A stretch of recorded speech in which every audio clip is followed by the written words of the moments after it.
नमस्कार दोस्तों, आपका स्वागत है प्रवीण क्लासेज में। अगर आप रेलवे ग्रुप डी 2026 की तैयारी कर रहे हैं तो यहाँ मिलेगा आपको जीके, जीएस और साइंस के सबसे इम्पोर्टेंट क्वेश्चन बिल्कुल एग्जाम पैटर्न के हिसाब से। तो वीडियो को आप लोग पूरा देखिएगा, एक एक प्रश्न को अच्छे से समझिएगा, ताकि दोस्तों आगामी रेलवे ग्रुप डी की परीक्षा में आप लोगों को काफ़ी बेनिफिट मिल सके और आप सभी का सिलेक्शन पक्का हो सके। तो आइए आज की क्लास हम लोग शुरू करते हैं। पहला है, निम्नलिखित में से कौन सा एक अधातु है जो कमरे के तापमान पर तरल अवस्था में होता है। देखिए दोस्तों, यहां पर बात हो रही है अधातु की, तो आप लोग याद रखेंगे bromine. Option B, option B इस प्रश्न का बिल्कुल सही उत्तर होगा। ब्रोमीन दोस्तों अधातु है जो कमरे के तापमान पर तरल अवस्था में होता है, यानी कि द्रव अवस्था में होता है। अगर दोस्तों बात करें धातु की, तो धातु से आप लोग याद रखेंगे पारा। जी हाँ दोस्तों, कौन सा एक धातु है जो कमरे के तापमान पर तरल अवस्था में होता है, तो धातु से आप लोग याद रखेंगे पारा और अधातु से आप लोग याद रखेंगे ब्रोमीन। ये दोनों पॉइंट को आप लोग अच्छे से याद रखेंगे। तो इस प्रश्न का सही उत्तर होगा ऑप्शन बी, ब्रोमीन अधातु। चलिए अब हम लोग आगे बढ़ते हैं।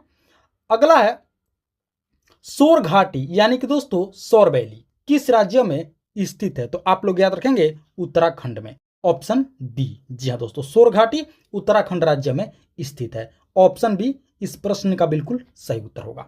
आइए अब हम लोग आगे बढ़ते हैं। अगला है, सम्राट अशोक ने किस युद्ध के बाद बौद्ध धर्म अपनाया था। जी हाँ दोस्तों, आप सभी को पता होगा कि सम्राट अशोक ने बौद्ध धर्म अपनाया था। तो बतानी है कि बौद्ध धर्म को सम्राट अशोक ने किस युद्ध के बाद अपनाया था, तो आप लोग याद रखेंगे कलिंग का युद्ध। ऑप्शन डी, जी हाँ दोस्तों, ऑप्शन डी इस प्रश्न का बिल्कुल सही उत्तर होगा। कलिंग के युद्ध के बाद सम्राट अशोक ने दोस्तों बौद्ध धर्म अपनाया था। ऑप्शन डी इस प्रश्न का बिल्कुल सही उत्तर होगा। आइए अब हम लोग आगे बढ़ते हैं। अगला है, निम्नलिखित में से कौन सा एक मिश्रण नहीं है। दोस्तों बताने कि इनमें से कौन सा एक मिश्रण नहीं है, तो आप लोग याद रखेंगे पानी यानी कि जल। ऑप्शन सी, जल क्या है दोस्तों, जल एक यौगिक है। क्या है, एक यौगिक है। तो ऑप्शन सी इस प्रश्न का बिल्कुल सही उत्तर होगा। पानी क्या है, जल क्या है, तो दोस्तों ये मिश्रण नहीं है, क्या है, यौगिक है। इस पॉइंट को भी आप लोग अच्छे से याद रखेंगे। आइए अब हम लोग आगे बढ़ते हैं। अगला है दोस्तों, एंजाइम मूल रूप से क्या होता है। दोस्तों बतानी है कि एंजाइम जो है ये मूल रूप से क्या होता है, तो दोस्तों एंजाइम मूल रूप से प्रोटीन होता है। ऑप्शन ए में है इसका सही उत्तर, आप लोग याद रखेंगे। एंजाइम मूल रूप से क्या होता है, तो एंजाइम मूल रूप से प्रोटीन होता है। आइए अब हम लोग आगे बढ़ते हैं।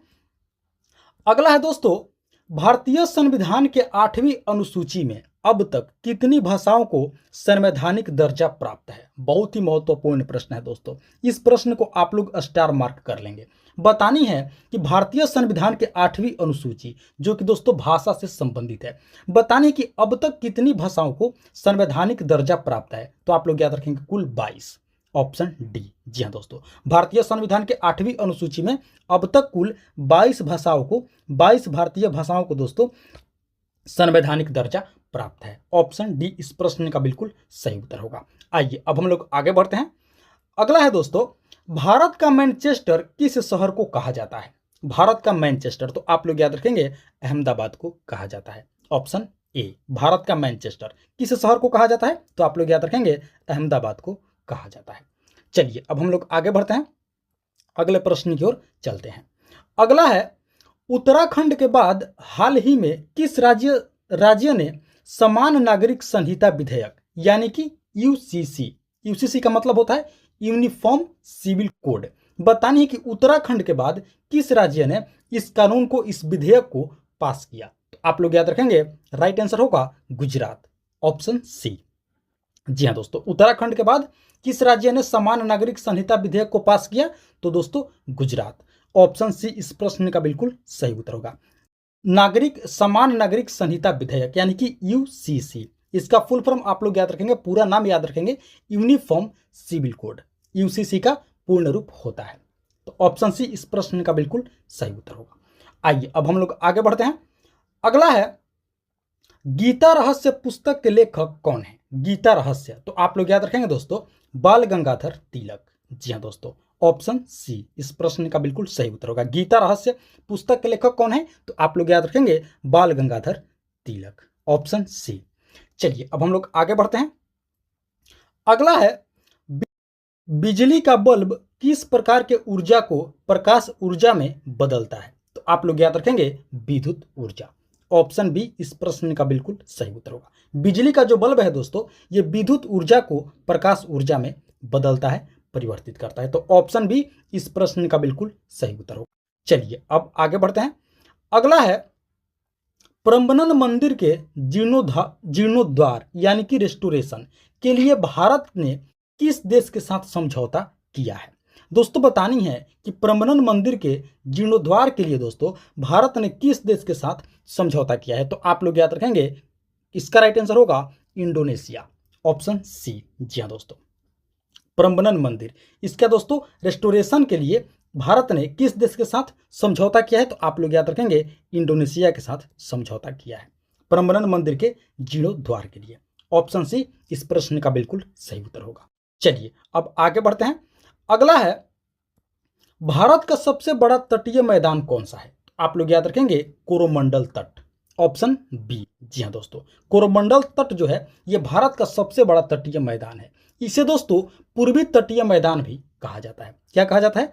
पूर्वी तटीय मैदान, कोरोमंडल तट को आप लोग अच्छे से याद रखेंगे। भारत का सबसे बड़ा तटीय मैदान है। ऑप्शन बी इस प्रश्न का बिल्कुल सही उत्तर होगा।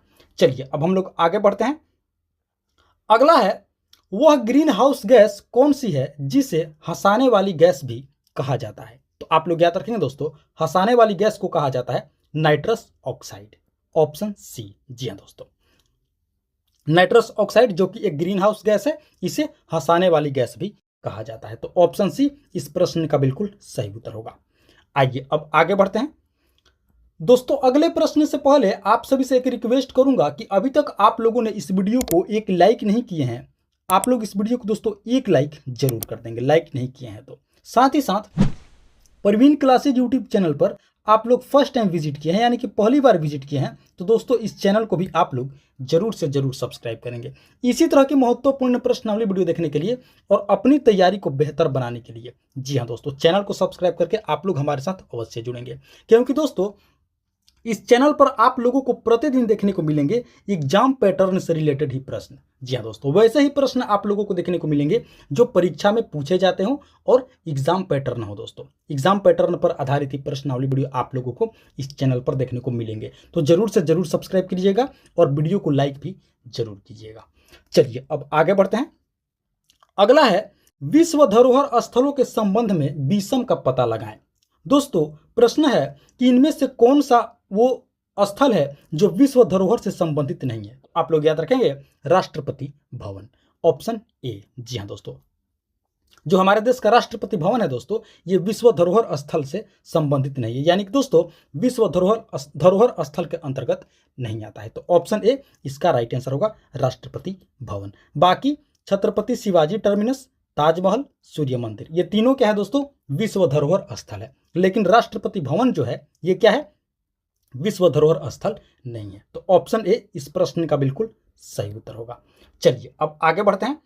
अगला है किस ग्रह का नाम रोमन देवताओं के राजा के नाम पर रखा गया है? तो आप लोग याद रखेंगे बृहस्पति यानी कि जुपिटर।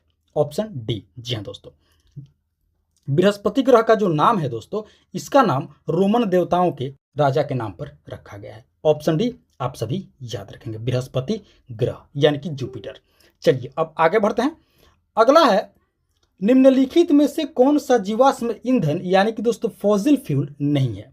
दोस्तों बतानी है कि इनमें से कौन सा जीवाश्म ईंधन नहीं है, फॉसिल फ्यूल नहीं है। तो आप लोग याद रखेंगे बिजली। Option D. जी हाँ दोस्तों, जो हमारे घर में बिजली आती है दोस्तों, ये जीवाश्म ईंधन के अंतर्गत नहीं आती है, फॉसिल फ्यूल नहीं है, आप लोग याद रखेंगे। बाकी कोयला, तेल, पीट, ये तीनों क्या है दोस्तों? ये तीनों जीवाश्म ईंधन है, लेकिन बिजली क्या है? जीवाश्म ईंधन नहीं है। तो ऑप्शन डी इस प्रश्न का बिल्कुल सही उत्तर होगा। आप लोगों को दोस्तों बताते चलें कि जो जीवाश्म ईंधन होता है ये जीवों के अवशेष से प्राप्त होता है।